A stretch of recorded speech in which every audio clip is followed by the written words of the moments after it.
Hey good people, and welcome back to the channel.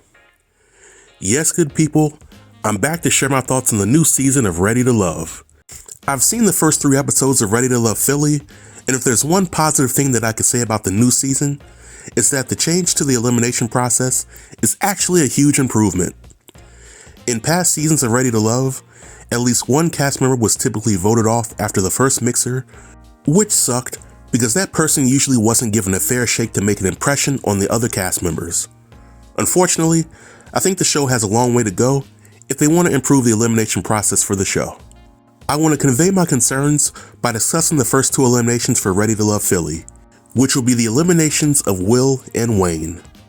Now if you're new to my channel and you're a fan of Ready to Love, then just know that I've reviewed about 4 seasons of the show, and at the start of each season, I would give my predictions for which cast members would be locked for elimination and which cast members would have the best chance of making it to the finale. I didn't share any of these predictions for Ready to Love Philly, but if I did, I would have definitely put Will in the category for guys that were locked for elimination. Now the $1 million question that some of you may have is why? Well, in my opinion, whether you're talking about platforms like Ready to Love, Pop the Balloon, or Swipe Right, Swipe Left, the formula remains pretty much the same. When you take a person that's physically attractive and you combine that with a lot of confidence and you reduce any potential awkward encounters to a minimum, then that person would get very far as a cast member on one of those platforms. Now for the record, I don't think that Will is ugly, and I don't think that he lacks confidence in the general sense. But the show Ready to Love is a competition, and based on what I saw from the men on the show, Will was pretty low in the pecking order. Will had to compete with guys who most of the women felt were naturally better looking or had better conversation than Will had. At this point, Will had 3 options. He could have bowed out of the competition and salvaged whatever remained of his dignity. He could have pretended to be somebody who he wasn't, which might have brought him some time on the Ready to Love platform, but he would have eventually been exposed.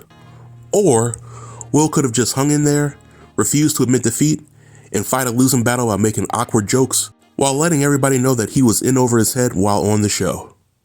Will chose option number 3, and that was essentially why he was eliminated in the first mixer group.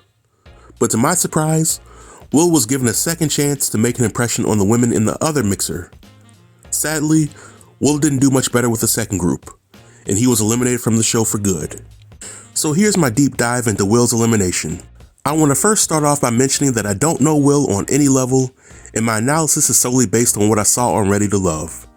In my opinion, there are scores of women out there that will gladly give a guy like Will a chance. Will seems like a stand-up guy. He has a good job, he seems like he has a sense of humor, and he has been shown treating women with some level of respect.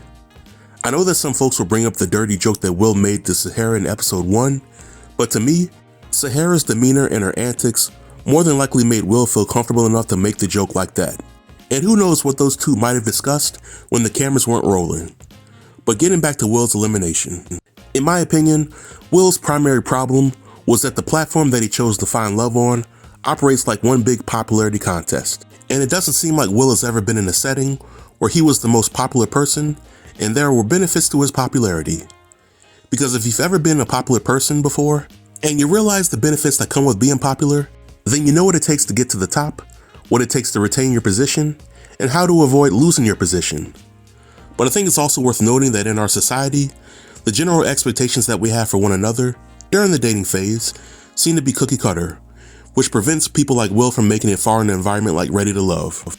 And this might be an unpopular opinion, but I think that if Will wanted to date somebody of a different race, then the chances of Will getting a fair shake by that respective woman would have increased by 100%. But Wayne's situation was far different from Will's. Wayne was somebody that most of the women on the show were physically attracted to and gravitated towards because they saw a potential future with him. The problem at hand was that Wayne got phone numbers from several women on the show and he neglected to call or text any of them. Those women then exchanged notes about Wayne with one another, which helped them decide to eliminate him from the show. In my opinion, Wayne was in a no-win situation with his participation in Phone Number Gate. If Wayne had called all of the women, if he had made great connections with them, and if those women had told each other how much Wayne likes them, Wayne would have been labeled as a player and he would have eventually been eliminated from the show.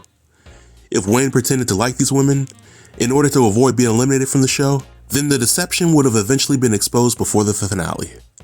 And lastly, we as a viewing audience don't really know how much time has passed between episodes 1 through 3. If it's a few days or even a week, then to me, it's unreasonable to expect the cast members to fall head over heels for one another without a rapport being established first. So in examining Wayne's time on the show, I think that a major flaw in the elimination process is how production allows cast members to convince one another to vote somebody off on the show. In Wayne's case, all of his connections colluded with one another to get him kicked off. In my opinion, Ready to Love would have more legitimacy to its show if 3 changes were made. The first change would be to postpone all eliminations until episode 4. By doing this, all of the cast members have ample time to get to know one another and clear up any misunderstandings about communication and who their strong and weak connections are. The second change would be to have double eliminations on every episode moving forward. The episode eliminations would include 1 man and 1 woman, and this change would be much needed because it lets the cast members know that nobody can take their foot off the gas pedal during the process. The third and final change would be that the eliminations would no longer be determined by the cast members. Instead, the eliminations will be determined by a panel of relationship experts who review the footage from dates and who check in with the cast member to see how their connections are going. The relationship experts also assist in helping the cast members overcome any challenges that they might have with their connections prior to making the difficult decision to determine who should be eliminated from the show. But these are my thoughts on the first 2 eliminations for this season, but I'd like to know what you all think about it. Please feel free to leave all comments below in the comment section, and I'll be sure to reply to everybody. Until next time, stay tuned and stay safe. Peace.